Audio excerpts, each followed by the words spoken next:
શહેરના bus stand પર વાહન વ્યવહાર ચેરમેન સોમનાથ મરાઠે તથા વિજિલન્સ ટીમ દ્વારા ચેકિંગ હાથ ધરાયું હતું। ટિકિટ વિના મુસાફરી કરતા અનેક મુસાફરો ઝડપાયા હતા।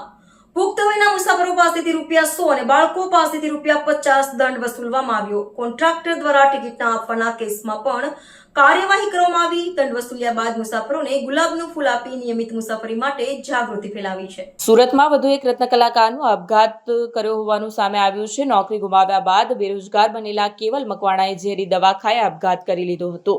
ઝેરી દવા પીધા બાદ સારવાર માટે 3 હોસ્પિટલોમાં ખસેડવામાં આવ્યો હતો, જ્યાં આખરે સિવિલ હોસ્પિટલમાં તેનું મોત થયું। શહેરના રત્ન ઉદ્યોગને ફરીથી એક દુઃખદ ઘટના કંપાવી ગઈ છે। વરાછા વિસ્તારમાં રહેતા 22 વર્ષીય યુવક કેવલ બાબુભાઈ મકવાણાએ જીવનમાંથી હાર માની આપઘાત કરી લીધો છે। મળતી માહિતી અનુસાર કેવલે ઝેરી દવા પીધા બાદ સારવાર માટે 3 હોસ્પિટલોમાં ખસેડવામાં આવ્યો, જ્યાં આખરે સિવિલ હોસ્પિટલમાં તેનું મોત થયું। કેવલ મકવાણા રત્ન કલાકાર તરીકે કામ કરીને પરિવારનું ગુજરાન ચલાવતા હતા। જો કે હમણાં સમયમાં નોકરી ગુમાવવાની ઘટના પછી તેઓ તણાવમાં આવી ગયા હતા। કહેવામાં આવી રહ્યું છે કે આર્થિક સંકળામણ અને રોજગાર ગુમાવવાના દુઃખમાં તેમણે આ પગલું ભર્યું હોવાનું પ્રાથમિક તબક્કે માનવામાં આવી રહ્યું છે। આપઘાતની જાણ થતાં પોલીસ તંત્ર પણ દોડતું થયું હતું। વરાછા પોલીસે સમગ્ર મામલે વધુ તપાસ હાથ ધરી છે અને મૃતકના પરિજનોના નિવેદન લઈ સમગ્ર ઘટનાક્રમની વિગતો એકત્ર કરવામાં આવી રહી છે।